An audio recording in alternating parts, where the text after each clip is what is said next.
So I pretty much never update my YouTube channel ever, and figured I'd give everyone an update on the car. A lot of things have changed. I've got an air-to-water intercooler kit. That's the ice box, and it flows into this really massive water pump here into a little bitty radiator there, just to kind of keep it ambient temperature when I'm driving around. I'll show you the back in a second. Here, this is a nitrous setup and just the little line for the nitrous thing. Cleaned up some of the wiring. It's not the prettiest, but you know, it's manageable. It's not spaghetti. I'll show you the back real quick, where the nitrous goes in the intercooler, and then I'll show you some of the cool gauges I got. So here's the air-to-water intercooler setup. Yes, I use plastic plumbing. Why? Because I didn't want to use metal, because aluminum is too expensive and brass is expensive, and metal one's going to cause you know, basically cause it to become a battery with the aluminum and the metal and the electrolyte. So here's that's where the nitrous setup, thanks to one of my buddies, he hooked me up with a nitrous setup. Got the blow off tube, it shoots out the back, it's kind of cool. And then right here is where the lines feed into the motor, and then I got the fuel, you know, tee off the fuel so it flows into that. So I haven't got to test it because I rebuilt my motor, and I think one of the head gaskets didn't seal too well, so I'm gonna have to pull it apart, see if I warped a head or messed that up. I don't know if anyone's ever seen this. I have a cable shifter now. This is out of an Acura RSX, pulled it out of the junkyard, and it just flows back here. Because I'm running the bus, oh, come on, focus, baby. Because I'm running the bus tranny, it sits up kind of high, so, you know, it's not a bad setup. The stock cable I'm using on one of them, oh, a lot of shade, goes to this one,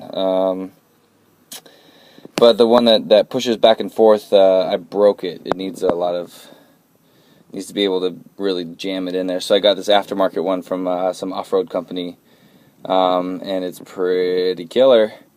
And just had to weld a little bracket to hold it so that I can, you know, push it back and forth. It works pretty well, but the way I have this set up, the shifting's reversed, so forward is back and back is front, but not too bad. Here's my inline hydraulic handbrake. It's actually a steering brake that I picked up at a flea market or a swap, and made it work, but it's not really powerful enough. The reservoir's not that big, the handle's doesn't give a lot of leverage, so it's good enough for hills, but not really launching with oh, my new gauges.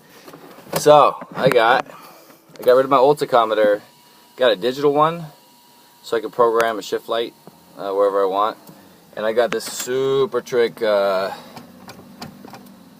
air-fuel ratio gauge. I don't know why it's even reading right now because the car's not running, but reads it. It's pretty cool. And then, you know, my other gauges. Of course, for the nitrous, I had to have a switch thingy. And then I was trying to put the switch on here, but wraps around too many times, so I put it here, and then I'll put a little blow off purge button there. As for my air-to-water intercooler, I put an idiot light, so when it's off, I know when it's off, so I'm not driving around without it on, blowing hot air in. Lowered the back quite a bit, and I went with some narrower tires. I'm running 235 60/15 Mickey Thompson radials. They are ridiculously soft. I don't think they're gonna last very long, but whatever. yeah, that's pretty much it for the updates. I have a hole in my radiator, so unfortunately I think the wing, which I love, is gonna go. And I'm gonna move the radiator up front. I've already got the lines. I'll just run them under the car, some aluminum lines, and then got this little bitty guy out of a Honda. You know, early Hondas like 93, 95, like the Civics and Del Sols. That I left enough room in here to kind of shove that in. I'll have to make sure that flows real well. But I'm gonna grab a Mishimoto one, so it does better. That's pretty much it. I got the 4-piston Willwoods in the front and the 2-piston CNC brakes in the back, and it goes pretty well. I got some drag shocks on it too. I lowered the back quite a bit, but I got these really sick adjustable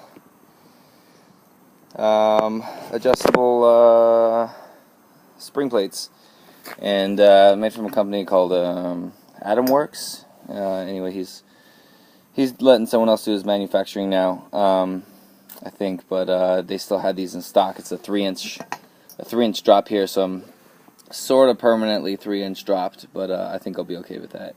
And they're adjustable, and they look stiff.